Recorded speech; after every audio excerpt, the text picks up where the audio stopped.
Welcome back to the channel. My name is Gordon Frayne, and we're back with another weekly Bitcoin and cryptocurrency market update for Friday, June 21st, 2024. It's been another exciting week, and as always, before we jump into the content, please make sure to smash that thumbs up button on the video if you enjoy it. Hit that subscribe button as well, and hit that bell notification icon so you can get notified every time we drop a new video. And make sure to grab your free copy of The Rise of Bitcoin. It's going to be linked in the description below. It is my gift to you. It's 100% free. You're going to get a PDF copy. It will not be free forever, so make sure to grab it while you can. So jumping into this week in Bitcoin, it has been another up and down type of week as we move through this few month period of consolidation with the Bitcoin and cryptocurrency market. We can see we're currently sitting at an overall market cap of about 2.33 trillion, down ever so slightly on the week. Bitcoin is just after breaking back up above the $64,000 level. We did drop down to the mid 63,500s a few hours ago on Friday morning. Ethereum's currently sitting still above 3,500. We've got BNB at 585, Solana down at 132. And as we can see, on the weekly percentage updates, most of the coins are down on the week, between 5 and 10% overall, with a few outperformers up on the week like Ethereum, like XRP, like Tron, and a handful of others.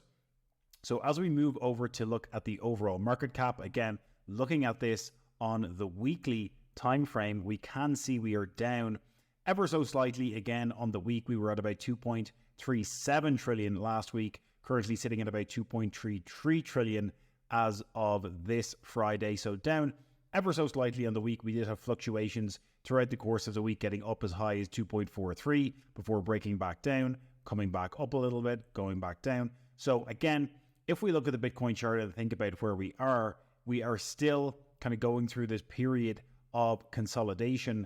And in the aftermath of the halving, normally we typically see these longer periods of consolidation before making a move back to the upside. Again, looking on the monthly time frame, we're still down, but zooming out and looking at the bigger picture here, obviously we are still significantly up from where we were this time a year ago in the low the 30s before breaking back down to the mid 20k level. Sitting all the way up at 65,000 level. Sometimes it's hard to, think about the bigger picture and where we are relative and in respect to where we were 12 months ago, when people are calling for capitulation and, the fact that we're in a downtrend with this most recent correction. People often forget to zoom out and think about just how far we've come from 12 months ago. Looking at the biggest gainers and losers for the past 7-day time frame, we can see a few things to note here. There's definitely a little bit more red than green here for the top 100 cryptos over the last week. We can see some of the gainers for the past week. Pendle performing pretty well. Ethereum name service, which I'm not too familiar with, performing well also. Lido is up about 22%. Brett continues to be one of the outperformers, even in the meme space, up 10% on the week. We've got Maker up about 10%, Fetch up about 8%, Pepe up about 6.8%, Singularity Net up 6%, Ethereum itself up just under 4%, Ripple performing well as well. Ondo in the real world assets class, we've made other videos about Ondo on the channel. You can check them out. It is up about 3%, Aave up about 1.27%, but the majority of the top 100 are in the red, anywhere from, kind of 10, 15 to 20%. Some of the worst performers are even down upwards of 35%, as we can see here with ZK Sync. Dog with Hat down about 19%, despite some of the other meme coins performing well this past week. Injective is down about 18%, Celestia down about 14%, Bonk also down about 13% as one of the top meme coins. Gala is down about 12%, Floki's down about 11%, Jupiter, the Solana DEX aggregator, down about 10%. Good opportunity to buy on a lot of these tokens. Toncoin, after a fantastic run over the past couple of months, still one of the best performers, but down about 10% on the week. Shiba Inu down about 10%. Arbitrum and Internet Computer down about 10% respectively as well. So definitely more red than green in the markets over the past week or so with the latest correction, but lots of good buying opportunities for different tokens that you might be bullish on yourself. And again, remembering that the opportunity to purchase when these corrections occur is what sets the winners apart from the losers in the long run. And if you can hold your nerve and be able to buy these dips, I think you will be in a very good place come 12 to 18 months time. Jumping over to the Bitcoin dominance, we are down ever so slightly on the week when it comes to Bitcoin dominance. We were sitting in the high 55 level here last week, somewhere around 55.7%. Last week, we've dropped down to about 55.16% as of today. So down ever so slightly in Bitcoin dominance. But once again, just zooming out here and thinking about the sheer strength of the dominance, maybe if we go into the weekly chart, we'll be able to see this a little bit better. But the sheer strength of Bitcoin dominance here in the period since the beginning of 2023, really on a very, very strong upwards trend versus the rest of the market. And we're not yet seeing that break to the downside, which would typically signal any kind of altcoin season. So this Bitcoin dominance that has a very strong trend over the course of about 18 months at this point, going on this very, very healthy upwards price discovery, is holding strong. It's not broken to the downside just yet. And again, doesn't show any signs of weakening. So I think it'll be another few months potentially before we see any kind of real alt season kick in. If we jump over to the altcoin season index, again, the score that we're seeing here, a score of 24, is indicative of the fact that once again, on the monthly time frame, it is more of a Bitcoin strong month than an altcoin strong month. And as we zoom out and look at the top 50 performers over the past month time frame, again, we can see that most everything is in the red, apart from a few outperformers here on the upside, like Ondo, like XMR Monero, like Toncoin, Uniswap, Caspa, etc. Bitcoin itself is down about 7.3% on the month, but the vast majority of the other top 50 here being in the red shows us again just how strong Bitcoin's dominance has been over the past month. We can see some of the worst performers. We've got WIF down 42%, Fetch down about 40%. We've got ICP down about 36%, Render down 31%, HBAR down 29%, Solana itself down about 27% on the month. So, lots of red in the chart here. Bitcoin being down only 7.3% is actually very good compared to the rest of the market, and just harkens back to the fact that its Bitcoin dominance has been so strong over the past 18 months, and it's looking like that will continue at least in the near term future. Jumping over to the narratives, again, if we scroll down and look at what's been the best performing narratives over the past 7 days or so, we can see liquid staking derivatives have been popular in the past 7 days, GambleFi, DeFi 1.0, and Real Yield as well. Zooming out though and looking at narratives year to date, again, we can see that memes continue to be the best performing narrative of the year thus far. Liquid staking derivatives in second place, real world assets as well being one of the outperformers. Identity, artificial intelligence, the Bitcoin narrative itself, decentralized physical infrastructure, DeFi 2.0, account abstractions, and privacy, all being the best performing narratives of the year to date thus far. Again, it's always worth keeping an eye on which narratives are outperforming, because the assets that you're holding as part of your portfolio are going to be part of one or multiple different narratives, which will all have their own run-ups during the course of the bull cycle. So always worth keeping an eye on the different narratives that are outperforming in a given time period, so you can capitalize on that as a result. Next up, we're looking at the chain comparisons. Again, looking at this over the past week, what this is showing us is basically some of the top chains and their activity over the past number of days. This is the past 7-day time period. Again, looking at the chart here, we can see that Near Protocol, Solana, and Polygon have the most daily active addresses here when it comes to stuff that's happening on chain. We've got Sui putting in some good numbers as well with about 738,000 daily active users. Arbitrum, Ton, and Base. We've got Ethereum and Injective down the bottom there.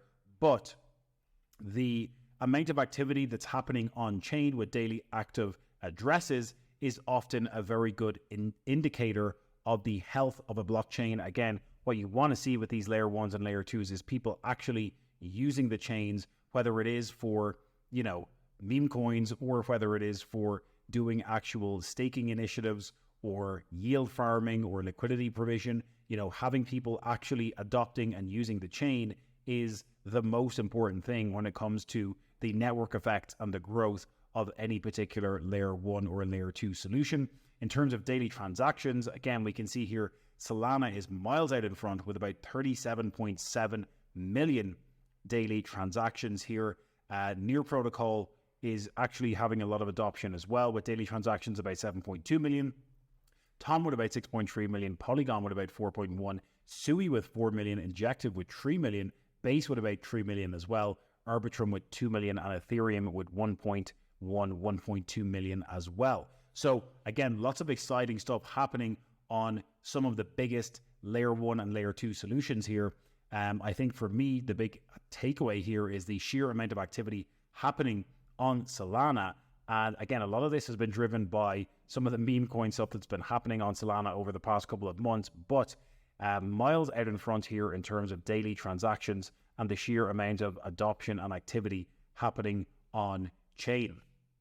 Jumping into the Bitcoin cycle low multiple, again, I do like to look at this just to remind myself of where we are in terms of the cycle and zooming out to think about the big term perspective. Again, what we're seeing here with the different colors in the chart are the performance of Bitcoin in the lead up to and aftermath of the Bitcoin halving cycle during the past number of cycles or eras, as they're referred to in this chart. Day 0 here in the middle of the chart represents the halving date in the Bitcoin calendar.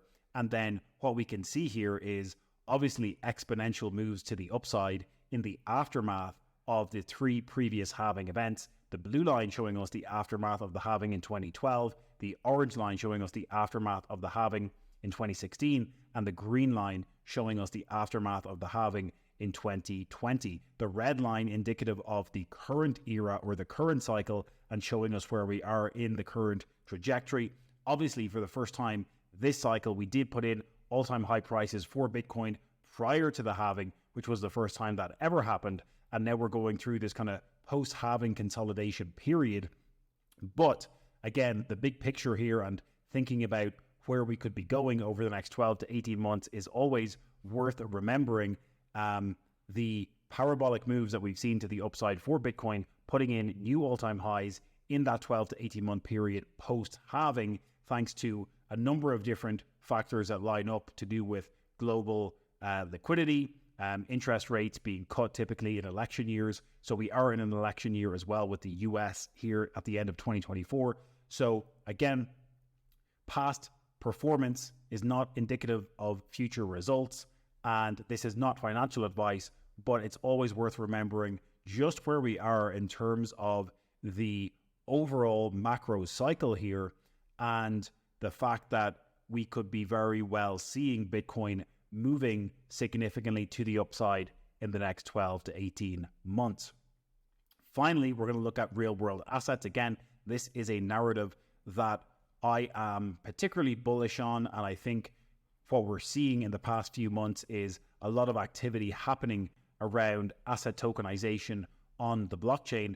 Larry Fink, CEO of BlackRock, who are one of the new Bitcoin spot ETF issuers, is on the record saying how he is of the opinion that the Bitcoin spot ETF is somewhat of a stepping stone towards this world where we're beginning to see the tokenization of absolutely everything. BlackRock did launch their BUIDL tokenized fund on Ethereum a couple of months ago. And what we're seeing is the tokenization of treasuries, bonds, stablecoins, commodities, real estate, all beginning to happen on chain. And again, this graph here isn't actually working as we speak. But if we look at the actual chains and activities where stuff is happening, Ethereum, Stellar, Solana, Mantle, are leading the way here in terms of US treasuries tokenized on the blockchain. Jumping over to stablecoins, we can see Ethereum, Tron, Binance Smart Chain, Solana, and Avalanche, where most of the activity is happening with regards to stablecoins on the blockchain. And then commodities, again, what we're seeing is Ethereum and Stellar being the biggest players. So these graphs are not working. They were working 5 minutes before this video, which is typical, but you can come over to rwa.xyz yourself and look at what's going on in terms of asset tokenization. We can see tokenized treasuries have again grown by about 0.14% week over week. We're seeing more capital flowing into this space. We're beginning to see the tokenization of treasuries, bonds, real estate, and all these different asset classes to make them more liquid, to make them more efficient in terms of being able to swap, trade, move, and exchange those assets. And again, BlackRock putting their money where their mouth is as one of the world's largest asset managers, making big moves in this space. I think it's only a matter of time before we see this industry continue to see large amounts of capital inflow for the tokenization of everything on blockchain technology. So that is the week in Bitcoin and crypto. Over the past week, we've just dropped slightly below 64,000 on the Bitcoin price as we speak, but we are in this kind of macro phase of consolidation in the Bitcoin price action in the aftermath of the halving. It'll be another couple of months perhaps before we see moves to the upside. Let us know in the comments below what your thoughts are on the macro environment. As always, if you enjoy the video, please make sure to smash the thumbs up on your way out. It would mean the world. Please hit the subscribe button as well. We're on the road to our first 10,000 subscribers, and it would mean the world if you did subscribe, and hit that bell notification icon so you can get notified when we drop a new video every single day on the channel. And don't forget to grab your free copy of The Rise of Bitcoin. It's going to be linked below in the description. Grab it while it's free. It is my gift to you. And as always, we will catch you in the next one.